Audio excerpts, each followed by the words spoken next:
Аз съм Пламен Борисов, кандидат за евродепутат от ГЕРБ. Пламен Борисов е адвокат по професия. Има магистратура по бизнес право от университета Робер Шуман в Страсбург. Работи като защитник на правата на децата в Асоциация за детско развитие, член 24. Като заместник-председател на Общинския съвет в Перник, през целия мандат работих за реален бюджет. Заедно с останалите общински съветници от ГЕРБ успяхме да постигнем по-прозрачно управление и да спасим общината от фалит. С общи усилия успяхме да променим наредбата за обществения ред и да направим Перник едно по-сигурно място. Като евродепутат ще се боря за приемането на Европейски семейен кодекс, който да позволи на всяко дете да има право на лични отношения и преки контакти с двамата си родители. Ще работя за правото на всички европейци на добро правосъдие.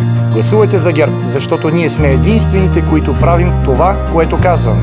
Всеки следващ ден на това управление ни отдалечава от сбъдването на мечтите ни. Децата на България и на Европа нямат време за губене.